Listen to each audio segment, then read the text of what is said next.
देखिए आज मैं आप लोगों को वोकैबुलरी पढ़ाने जा रहा हूं। क्या पढ़ाने जा रहा हूं? वोकैबुलरीज। वोकैबुलरीज में आज आप लोगों को काफी कुछ मैं पढ़ाऊंगा, अच्छे अच्छे शब्द सिखाऊंगा, आपको ध्यान से सीखना और पूरी चीजों को नोट डाउन भी करते जाना, ठीक है।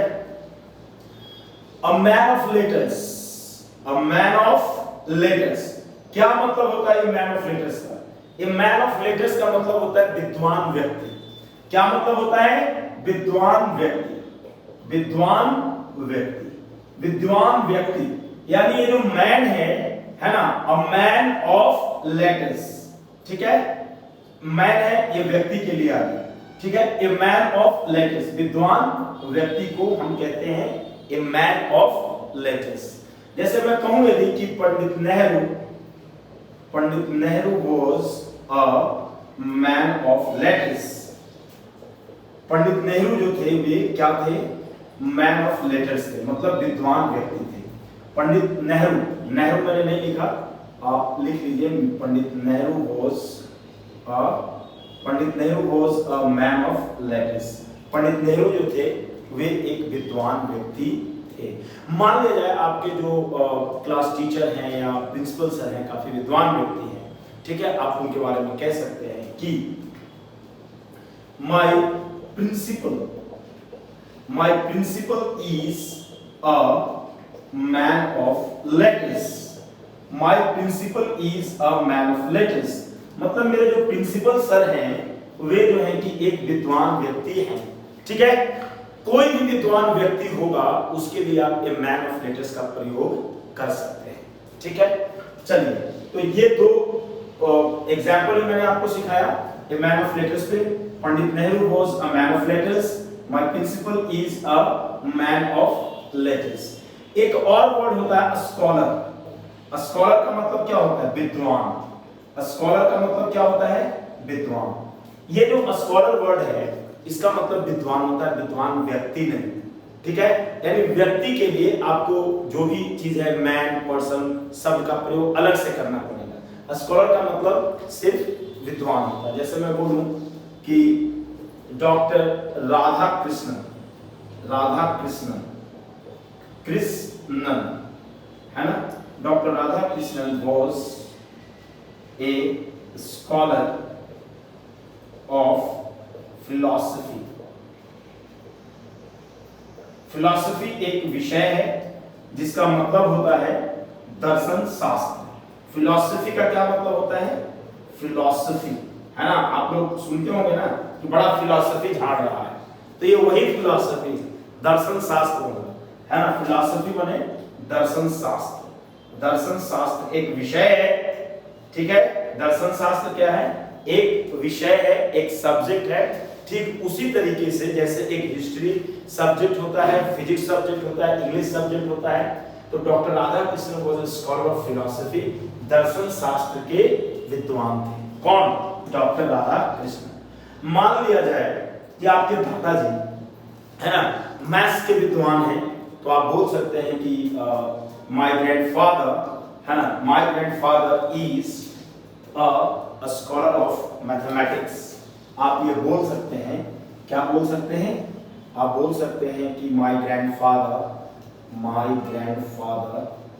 Is a scholar of mathematics, ठीक है, mathematics.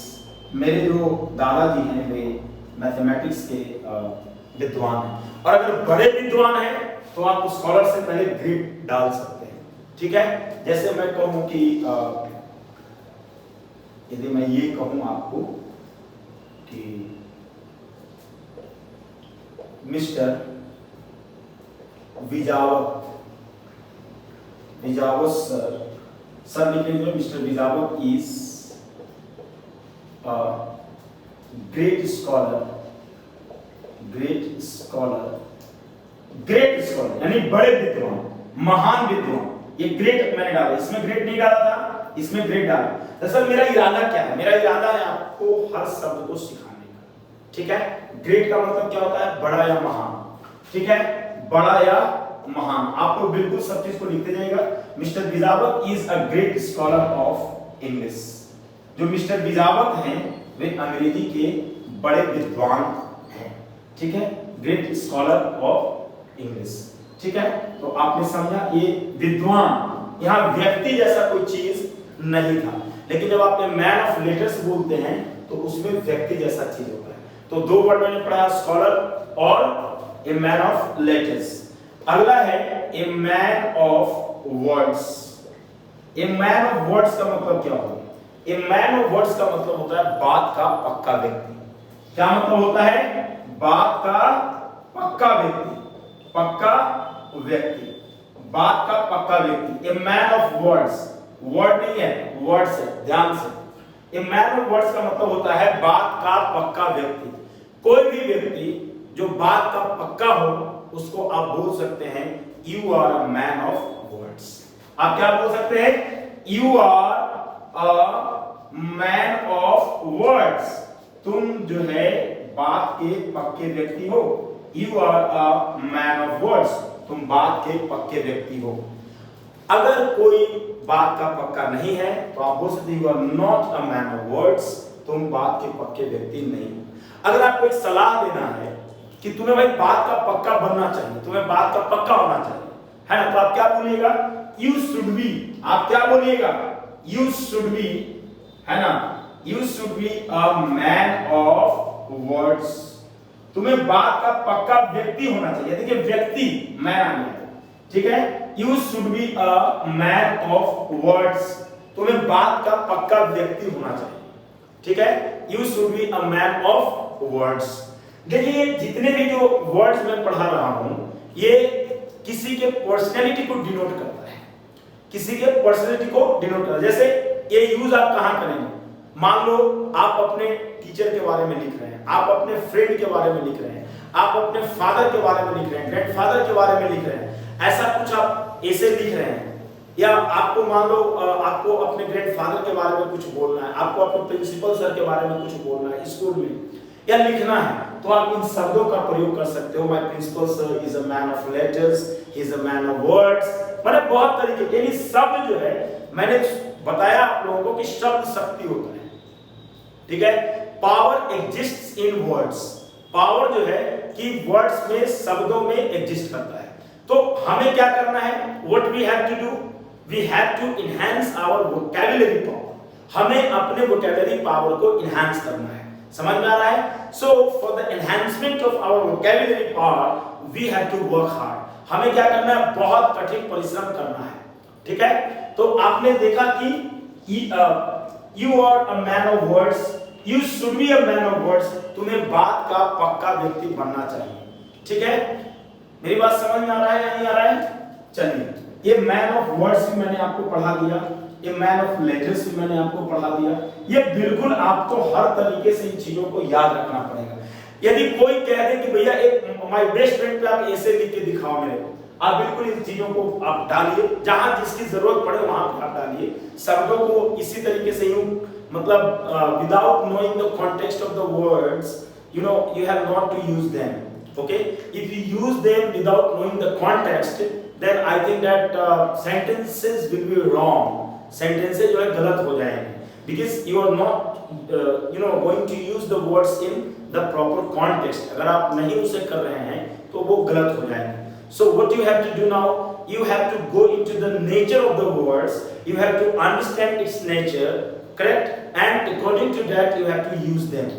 Otherwise there will be an accident, वो दुर्घटना हो जाएगी, करेक्ट। तो आप इन चीजों को देखिए, ए man of words, A man of letters. एक और वर्ड है ए मैन ऑफ कैरेक्टर। आप इसको समझिए, ए man of character. A man of character का मतलब होता है चरित्रवान व्यक्ति। क्या मतलब होता है? चरित्रवान व्यक्ति। ये किसके लिए आप प्रयोग करें? चरित्रवान व्यक्ति किसके लिए? Who can be a man of character? कौन हो सकता है चरित्रवान व्यक्ति? The person who never tells a lie can be a man of character. A person who never deceives anyone, may be a man of character. A person who behaves well with others may be a man of character. Okay? यानी character अगर हम कह रहे हैं तो इसका क्या मतलब हम बता रहे हैं इसका मतलब ये हुआ कि चरित्र का मतलब किसी एक चीज से नहीं होता है। चरित्र जो है कि एक बहुत माने अलग अलग चीजों का एक संगठन होता है चरित्र, ठीक है। चरित्र जो है कि आपके अलग अलग अच्छी आदतों का एक क्या होता है, एक संगठन होता है, एक ऑर्गेनाइजेशन होता है, करेक्ट। तो I mean A man of character, चरित्रवान व्यक्ति, ठीक है। जैसे कोई व्यक्ति है, जैसे मान लीजिए स्वामी विवेकानंद के बारे में मैं कहूं, ठीक है, ए मैन ऑफ कैरेक्टर, ठीक है। स्वामी विवेकानंद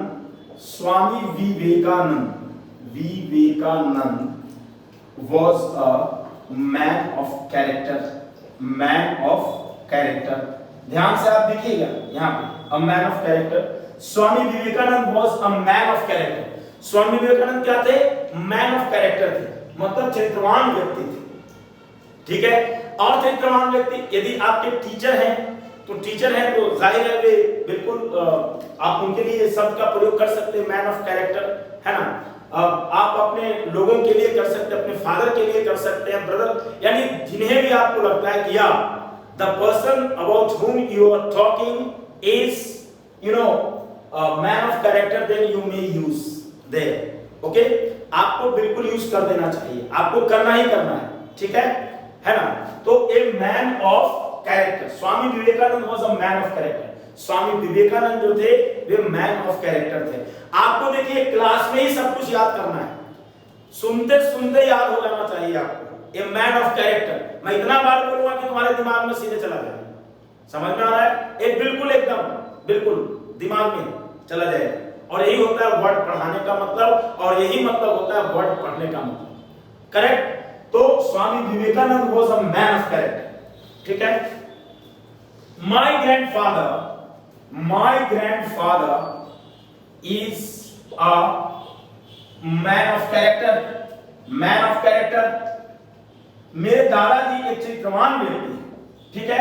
उनका जो चरित्र है, उनका जो कैरेक्टर है, his character is as high as mountain, his character is, देखो मैं बोलूं किसी के बारे में बोल रहा हूं, ठीक है ना। मैं अगर मान लो कि तुम्हारे ग्रैंडफादर के बारे में ही बोल रहा हूं, मैं अपने ग्रैंडफादर के बारे में बोल रहा हूं, मैं बोलूं कि his character, है ना। देखो एक ये अलग सेंटेंस में लिख दे रहा हूं, ठीक है। ये मैन ऑफ कैरेक्टर का नहीं, एक सेंटेंस दिमाग में आया, his character, देखो ना, his character is as high, है ना, as high as mountain। Mountain का मतलब क्या होता है, पहाड़ होता है, यानी उसका चरित्र जो है पहाड़ के समान ऊंचा है। His character is as high as mountain, ये as high as ये पॉजिटिव डिग्री में है, ठीक है। as high as mountain, उसका जो चरित्र है वह जो है कि माउंटेन के समान उच्च है, यानी a person who is having character, a person who is having sound character can be successful in his life, correct। sound character, मैंने क्या एक बोला, एक शब्द मैंने क्या बोला, sound character। देखो इन चीजों को समझो, समझ में आ रहा है आप लोगों को। तो देखो मैं आ रहा हूं अभी साउंड कैरेक्टर पे भी आऊंगा और साउंड नॉलेज पे भी आऊंगा, ठीक है। चलो, तो Swami Vivekananda was a man of character, my grandfather is a man of character. अब ये अलग से सेंटेंस है, ये इस पे नहीं है, मैंने ऐसे ही लिख दिया, his character is as high as mountain, ठीक है। ये अलग हो गया, ठीक है। स्वामी विवेकानंद वाज, ठीक है, ये सारी चीजें हो गई। मैंने क्या कहा, साउंड कैरेक्टर। कैरेक्टर का मतलब क्या होता है, देखो बेसिकली कैरेक्टर का मतलब क्या होता है, कैरेक्टर का मतलब होता है चरित्र, ठीक है, चरित्र, है ना। कैरेक्टर का मतलब क्या होता है, चरित्र। देखो यहां कैरेक्टर माने चरित्र। साउंड कैरेक्टर, ध्यान से समझना, साउंड कैरेक्टर माने उच्च चरित्र। इसका क्या मतलब हुआ, उच्च चरित्र, ध्यान से समझो। और साउंड नॉलेज का मतलब क्या हुआ, उच्च ज्ञान, है ना। ये दो वर्ड है, साउंड कैरेक्टर, साउंड नॉलेज। यानी the person is having sound character, sound knowledge can win over the world. यदि एक व्यक्ति का चरित्र बहुत ऊंचा है, यदि एक व्यक्ति का ज्ञान बहुत ऊंचा है, बहुत ज्ञानवान है, नॉलेजेबल पर्सन है, वो पूरे दुनिया को जीत सकता है। यानी कैरेक्टर में इतना दम होता है। So you need to correct build up your character. Character is really very important part of our life. If you are a loose character, you would not get anything in your life. Correct? If you don't have any character, you are not going to have anything in your life. So better for you to build up your character. You have to focus on building your own character. Correct? So sound character. What kind of character you should have? You should have sound character. What kind of knowledge you should have? You should have sound knowledge. So these two things, these two weapons are very important in your life. Correct? So with the help of these two weapons, you will do anything. You will do anything. Correct? You will not hesitate in doing any work if you are having sound character, sound knowledge. So I think a student needs to have these two things: sound character, sound knowledge. Correct? Only then you will be respected everywhere. Only then you will have the opportunities of doing much more in life. Correct? तो देखो, मैं इससे भी तुम्हें sentence सिखाऊंगा, sound character से सिखाऊंगा, sound knowledge से सिखाऊंगा। ठीक है? या वी शुड हैव, ध्यान से देखो, वी शुड हैव का मतलब जानते हो क्या हुआ? इसका मतलब हुआ हम लोगों के पास होना चाहिए। We should have sound character, sound character. We should have sound character to attain. Attain का मतलब क्या होता है? प्राप्त करना. To attain the pinnacle of success. Okay? To attain the pinnacle of success in life. ध्यान से देखो. We should have sound character. हम लोगों के पास जो है कि उच्च चरित्र होना चाहिए। किस लिए? To attain, यानी प्राप्त करने के लिए। क्या प्राप्त करने के लिए? The pinnacle of success in life, जीवन में सफलता प्राप्त करने के लिए। तुम्हें मैं क्या पढ़ा रहा हूं उसको ध्यान से समझो। तुमने मैंने पढ़ाया अटेन, ठीक है? मैं आ रहा हूं, इसके लिए आ रहा हूं, घबराओ नहीं। अटेन, ATTAIN, अटेन का मतलब होता है प्राप्त करना। प्राप्त करना, क्या प्राप्त करना? जीवन में सफलता को प्राप्त करना, जीवन में स्टेटस को प्राप्त करना, पोजीशन को प्राप्त करना, अटेन कहलाएगा। क्या कहलाएगा? अटेन कहलाएगा। समझ लो, एकदम सीख लो। मैं बार बार कह रहा हूं, सीख लो, समझ लो, क्योंकि अगर आप मिस कर गए तो याद रखना बहुत बड़ी चीज मिस कर जाओगे। इसलिए कह रहा हूं, अटेन का मतलब क्या होगा? प्राप्त करना। क्या प्राप्त करना? पोजीशन प्राप्त करना। क्या प्राप्त करना? स्टेटस प्राप्त करना। क्या प्राप्त करना? सफलता प्राप्त करना। लेकिन तुम्हें मार्क्स प्राप्त करना तो उसके लिए नहीं, उसके लिए ऑब्टेन अलग है। ठीक है? Attain, second form ED, third form ED, यानी अटेन अटेन अटेन हो जाएगा। ये क्या है? ये वर्ब है। मुझे कैसे पता चल गया? तुम्हें कैसे पता चलेगा? सुन लो, ये ऐसे पता चलेगा। पहली बात, इसकी हिंदी में हम ना लिख रहे हैं, प्राप्त करना। मैंने कभी पढ़ाया था कि कोई भी वर्ड है उसके अंत में अगर ना हो जाए, पढ़ना तो क्रिया, खेलना क्रिया ना, ना वाला वर्ब हो जाएगा। हालांकि सब में ऐसी बात नहीं, हर चीज का अपवाद होता है। अब मैं कहूं कि दाना, तो दाना तो भाई वर्ब नहीं होगा ना, नाना वर्ब नहीं होगा ना। तो लेकिन जो ये चीज है इसको ऐसे समझो कि ना पे समाप्त हो रहा वर्ब है। और सबसे बड़ी बात है कि इसका सेकंड फॉर्म और थर्ड फॉर्म है। तो सेकंड फॉर्म और थर्ड फॉर्म किसका आएगा?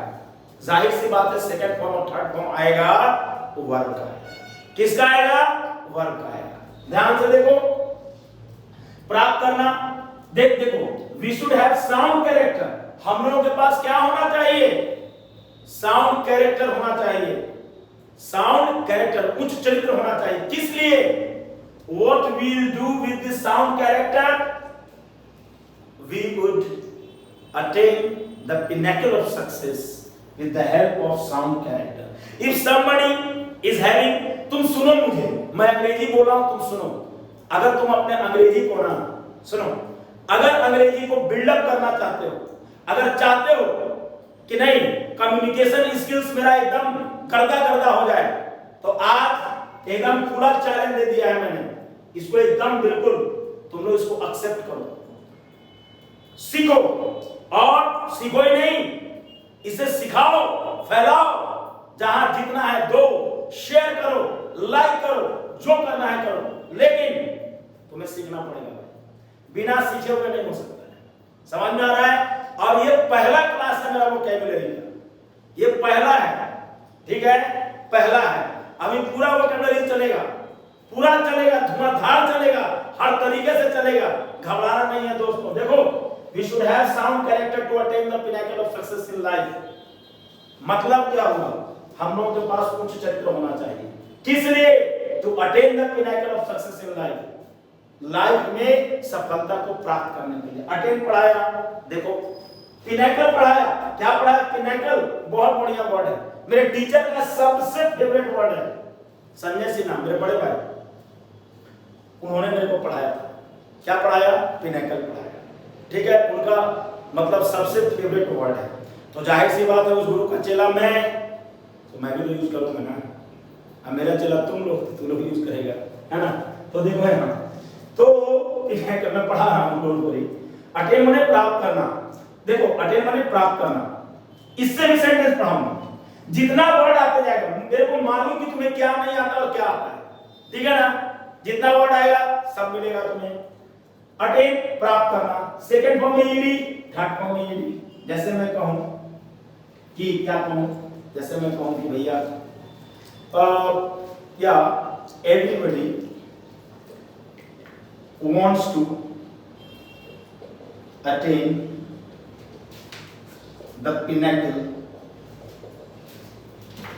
pinnacle of success in his or her life, in his or her life। देखो मैंने क्या लिखा? एवरीबॉडी माने प्रत्येक व्यक्ति, जिसको नहीं आता है सीख लो। प्रत्येक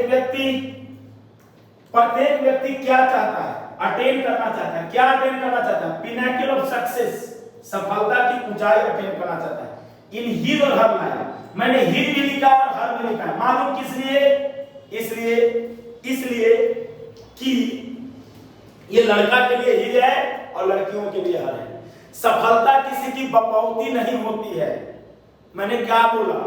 हो सकता है जो मैंने वर्ड बोला वो अनप्लीजेंट हो सकता है, ठीक है, लेकिन whatever I have told you is 100% correct. समझ में आया? सफलता जो है किसी की बपौती नहीं होती है, चाहे वो लड़का हो या लड़की हो, सब कोई सफल होते हैं दोस्तों। इसलिए ये क्या है? हिज है, और ये क्या है? हर है।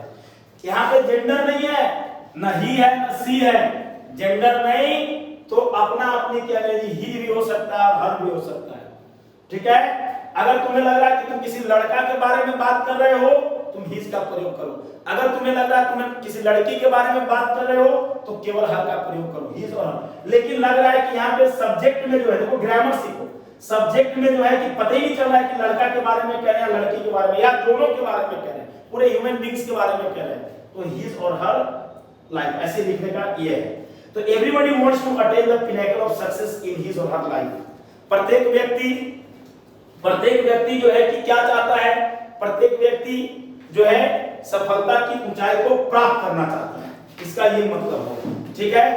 पिनैकल ऑफ सक्सेस, अटेन से एक सेंटेंस और अभी पढ़ाऊंगा मैं, पिनैकल का भी बिल्कुल पोस्टमार्टम करूंगा, बिल्कुल करूंगा, और भी शब्द पढ़ाऊंगा, बहुत सारे शब्द पढ़ाऊंगा, शुरू किया हूं मैं, अंत भी करूंगा, और अच्छे से बहुत पढ़ा करके हजारों शब्द सिखाऊंगा। शब्द मतलब शब्द, ठीक है, सब में आते पिनैकल है ना। लेकिन एक सेंटेंस और, इसे मैं मिटा रहा हूं, एक सेंटेंस और, वो सेंटेंस कौन सा? देखो अटेन पे ही मैं दे रहा हूं। जैसे मैं कहूं इंडिया अपना country, India attend it's independence, it's freedom, या आई मीन इंडिपेंडेंस है ना, इंडिपेंडेंस। स्पेलिंग एकदम सीखने का, INDEPENDENCE, इंडिपेंडेंस।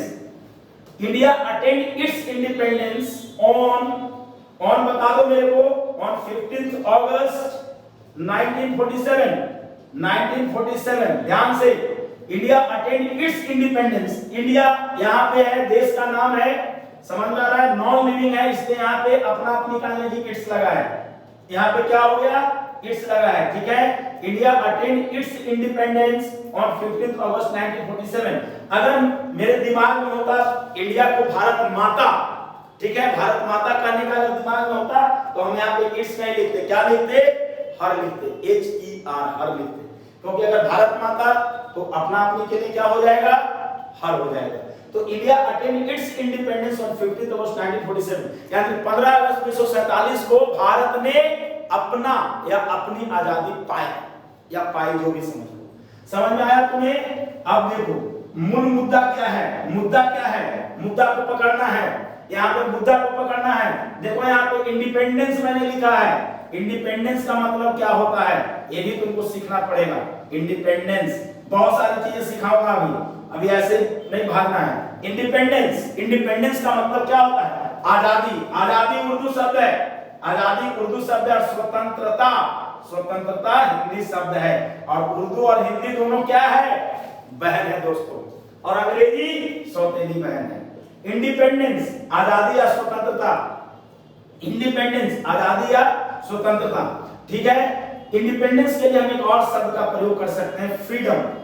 फ्रीडम का मतलब भी क्या हो गया, आजादी या स्वतंत्रता। ध्यान से देते जाओ, देखते जाओ, वर्ड ऐसे नहीं होता है, स्वतंत्रता, स्वतंत्रता, ठीक है ना, फ्रीडम, इंडिपेंडेंस। अच्छा एक वर्ड और मैं पढ़ा दे रहा हूं, एक वर्ड और पढ़ा दे रहा हूं, लेकिन यहाँ पे वो चीज नहीं, हमें इंडिया के लिए इंडिपेंडेंस और फ्रीडम का ही प्रयोग करो या जो भी चीज है। एक वर्ड होता है इमेंसिपेशन, इमेंसिपेशन, इमेंसिपेशन, सीखते जाओ, ये सब नाउन है, TION वाला जो ये ना ION वाला रहता है ना, ये नाउन होता है जो अंत में आ जाए, ज्यादातर केसेस में मैं ये कह रहा हूं, ठीक है। इमेंसिपेशन, इमेंसिपेशन का भी मतलब मुक्ति या आजादी, मुक्ति या आजादी जिसको तुम कहते हो, ठीक है। जैसे बांग्लादेश का मुक्ति हुआ था, ठीक है, उसको उसका इंडिपेंडेंस नहीं है, फ्रीडम नहीं है, उसका इमेंसिपेशन है, मुक्त हुआ था, किससे, पाकिस्तान से, है ना।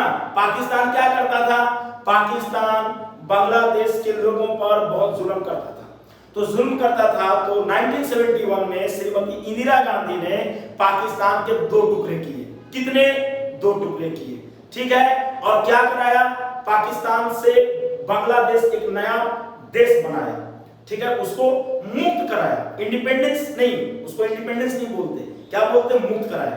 समझ में आ रहा है, तो उसको हम इमेंसिपेशन, मुक्ति, है ना, मुक्ति आजादी, ठीक है। इंडिपेंडेंस आजादी स्वतंत्रता, फ्रीडम आजादी स्वतंत्रता, इमेंसिपेशन, ठीक है। अब एक चीज को समझो यार, हम देखो हम कहां पे हैं, मेरा इरादा क्या है, let me tell you my own intention, my intention is clear and candid, correct. मेरा इंटेंशन एकदम बिल्कुल क्या है, क्लियर है, कैंडिड है, बिल्कुल साफ सुथरा है। इंटेंशन क्या है, I am having a pious intention, मेरा पवित्र इरादा है। और इरादा क्या है, इरादा ये है कि तुम्हें आज खूब से खूब ज्यादा वर्ड सिखाऊं।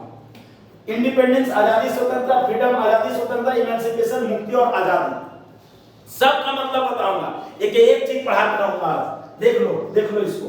साउंड कैरेक्टर में पढ़ा दिया हूं, साउंड नॉलेज अभी नहीं पढ़ाया, उस पे भी आऊंगा, लेकिन अब इसका थोड़ा सा देख लेते हैं हम, है कि नहीं। ये वाला इंडिया वाला तुमको समझ में आ गया, इंडिपेंडेंस और फ्रीडम एक ही चीज होता है, ये भी समझ में आ गया। फ्रीडम से भी सेंटेंस दे रहा हूं, सीख लो तुम लोग, है ना, सीख लो। अभी बहुत सारा शब्द पढ़ाना है, घबराओ नहीं। फ्रीडम वही हो गया, है ना, फ्रीडम। जैसे मैं कहूं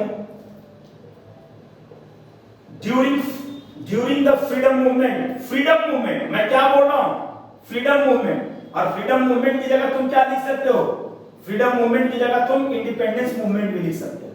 यानी मूवमेंट का मतलब क्या हो, तुम्हें हर चीज, देखो मैं किसके लिए पढ़ा रहा हूं, उसके लिए नहीं, बड़ा तेज तर्रार लड़का है जो फिट इंग्लिश बोलता है, उसके लिए नहीं, मैं उसके लिए पढ़ा रहा हूं जिसे अंग्रेजी नहीं आती है, ठीक है।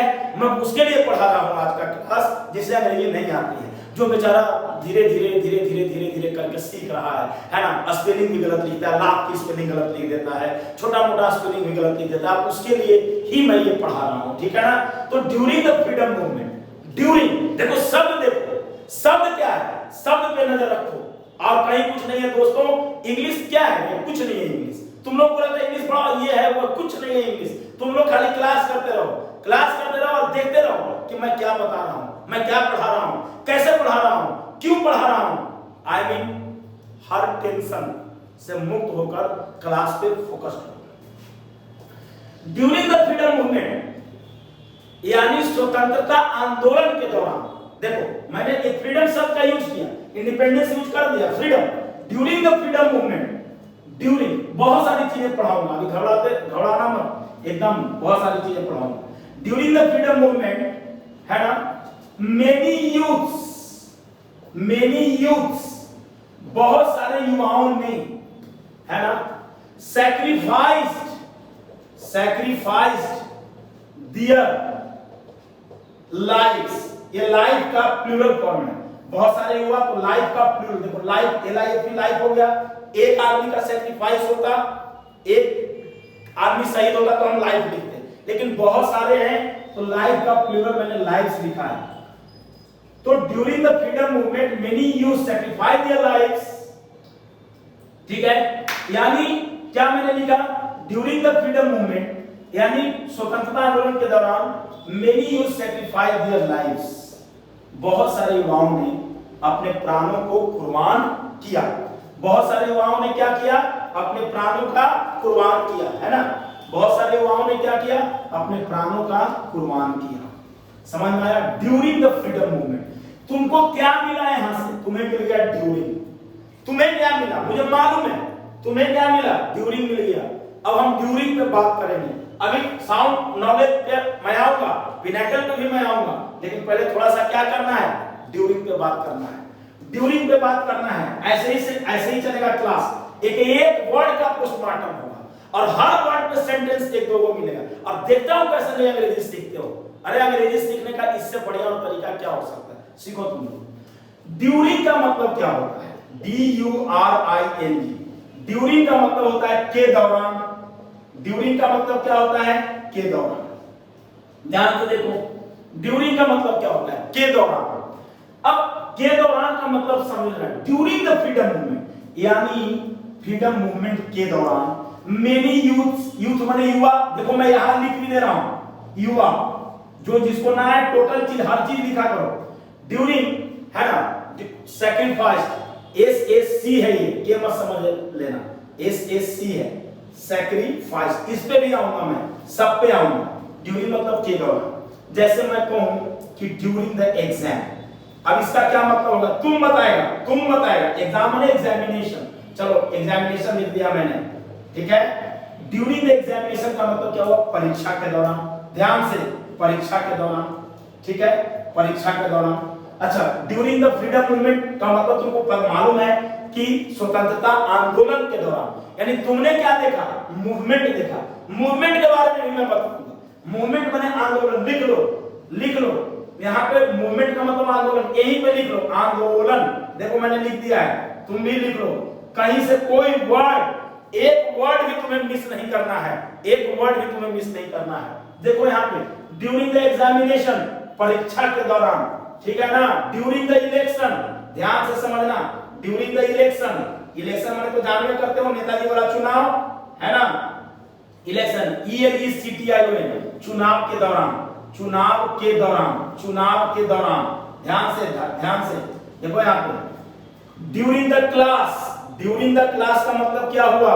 ड्यूरिंग द क्लास का मतलब हो गया कक्षा के दौरान।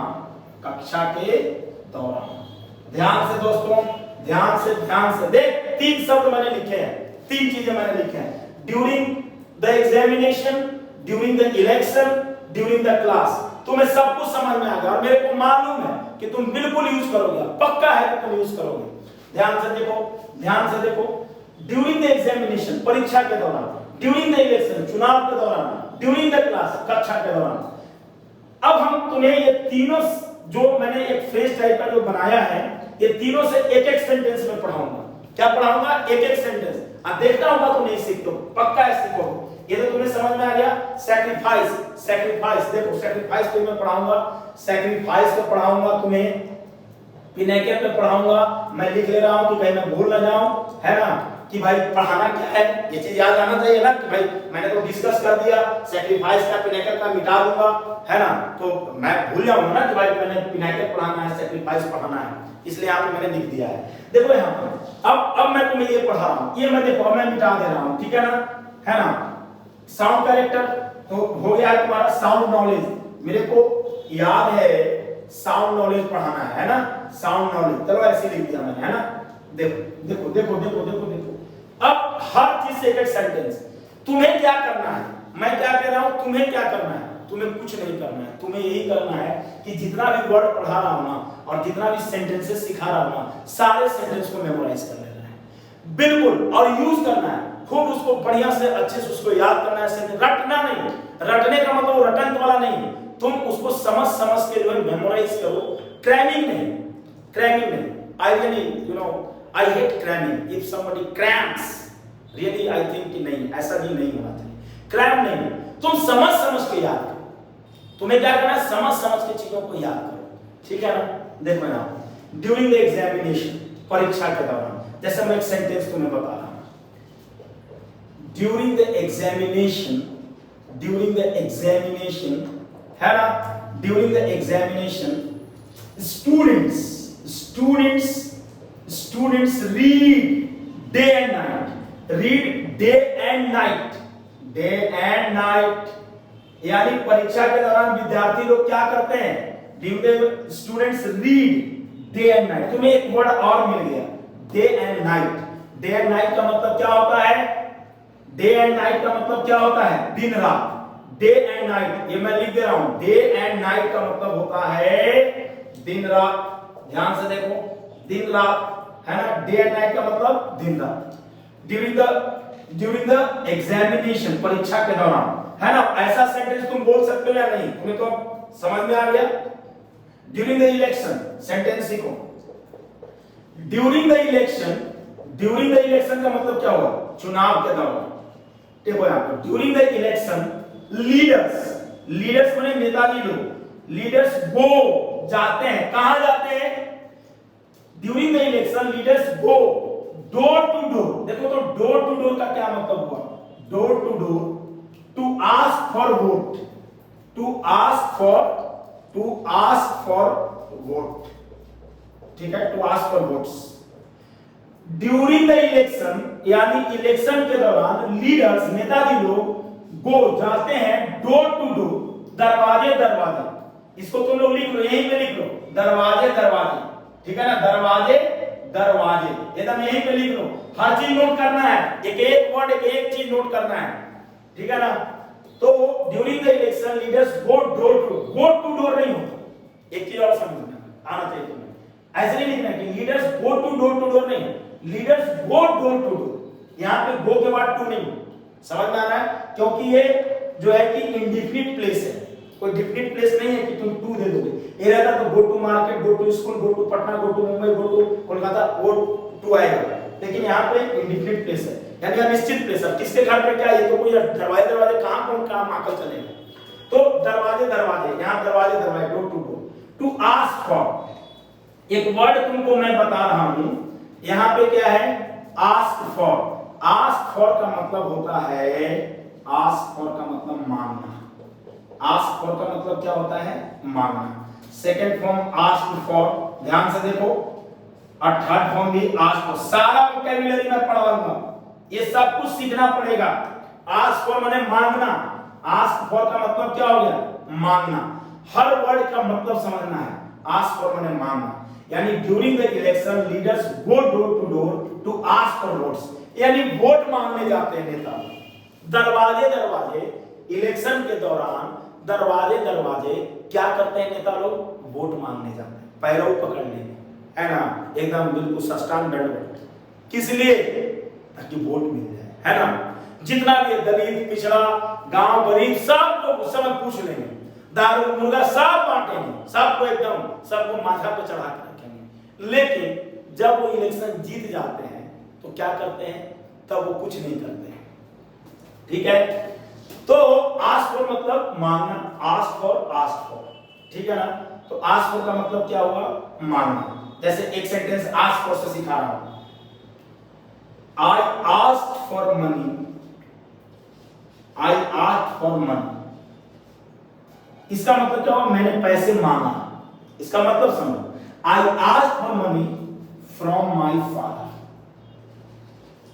मैंने अपने पिताजी से पैसे मांगा। I asked for money from my father. ठीक है? Do you ask for money? Do you ask? देखो यहाँ पे do you ask? Do you ask for money? Pocket money लिख देता हूं। पॉकेट मनी जेब खर्च। पॉकेट मनी दिख रहा है नहीं दिख रहा है? दिख रहा है यहाँ पे। Do you ask for money? दो बार मैंने लिख दिया। Do you ask for pocket money from your parents? From your parents? क्या तुम अपने माता पिता से जेब खर्च मांगते हो? Do you ask for? ठीक है, दिख रहा है नहीं दिख रहा है अच्छे से? Do you ask for? लो अब अच्छे से दिखेगा। Do you ask for pocket money? Pocket money तो सभी लोग समझते होंगे। पॉकेट मनी का मतलब जेब खर्च। नहीं आता तो लिख लो, सब कुछ लिख लो जो नहीं आता है, मैं बता रहा हूं। फ्रॉम योर पेरेंट्स, अपने माता पिता से क्या करते हैं? माने क्या तुम अपने माता पिता से जेब खर्च मांगते हो? तो तुमने देखा, अब एक चीज उसमें बचा हुआ था, ड्यूरिंग द क्लास। मैं भूला नहीं हूं, ड्यूरिंग द क्लास। देखो मैं ड्यूरिंग द क्लास, मैं एक सेंटेंस लिख रहा हूं। अच्छा, ये जो ड्यूरिंग वगैरह का ना, कोई जरूरी नहीं है कि ये सेंटेंस के शुरू में ही यूज होगा, ऐसा कुछ नहीं। देखो एक अंतिम में मैं करके दिखाता हूं। वी शुड नॉट टॉक, है ना? We should not talk during the class. During the class, देखो ये ड्यूरिंग द क्लास हम शुरू में भी लिख सकते थे, यहां पे भी लिख सकते थे, सेंटेंस ही ड्यूरिंग से शुरू कर सकते थे, और नहीं तो हम इसे कहां लिख सकते हैं? अंतिम में लिख सकते हैं। यानी हम ऐसे लिख सकते थे, during the class we should not talk, या we should not talk during the class. एक ही चीज हो गया। तो ड्यूरिंग का मतलब ही बता दिया, ड्यूरिंग से भी चीजें जो है सब मैंने बता दिया। अब क्या है सो समझो, अब क्या है सो समझो, ये पूरा चीजें हो गया। ठीक है, अब मैं तुम्हें बताऊंगा साउंड नॉलेज के बारे में। साउंड नॉलेज का मतलब मैंने बताया था। साउंड नॉलेज का मतलब फिर से मैं लिख दे रहा हूं यहाँ पे। साउंड नॉलेज का मतलब होता है उच्च ज्ञान। उच्च ज्ञान, ठीक है? उच्च ज्ञान, साउंड नॉलेज मतलब उच्च ज्ञान। यानी इसका मतलब क्या हुआ उच्च ज्ञान का मतलब? देखो यहाँ पे only sound knowledge, only sound knowledge, only sound knowledge can help us in difficulties, in difficulty, in hard times में लिख दे रहा हूं।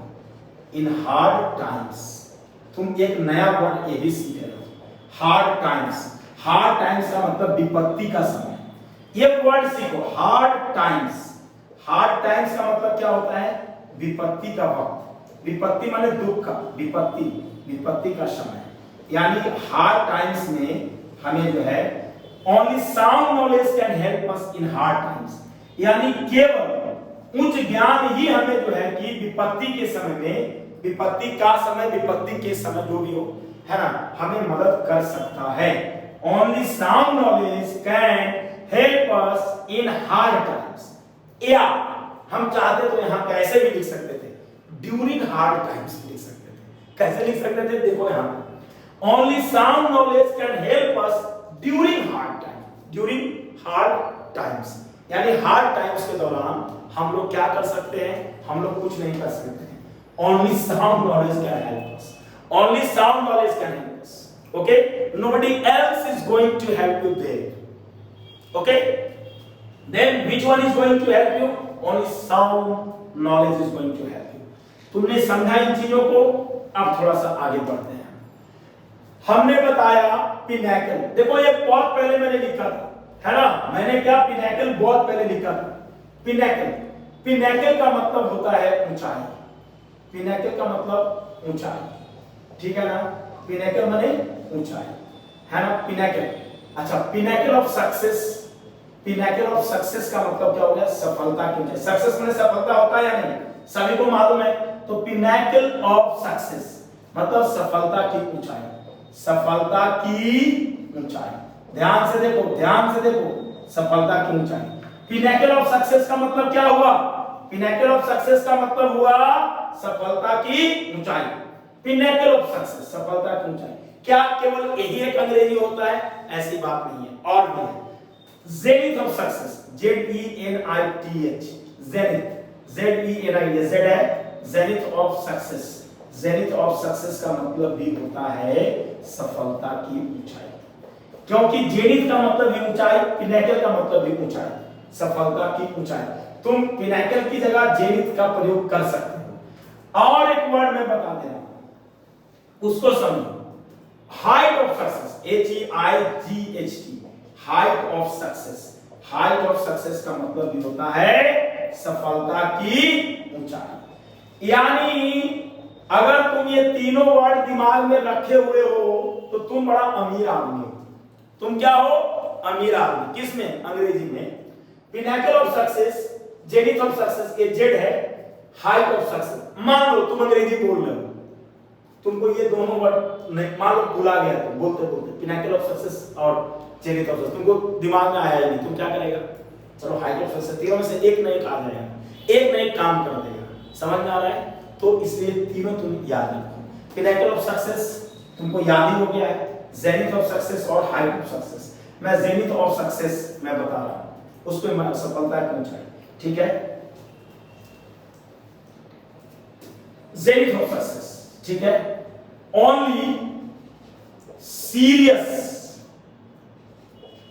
serious students can attain, या अचीव भी लिख सकते हो। क्या लिख सकते हो? अचीव। कोई जरूरी नहीं है कि तुम अटेन लिखो, अचीव का मतलब प्राप्त करना होता है। Only serious students can achieve the zenith of success, zenith of success in life.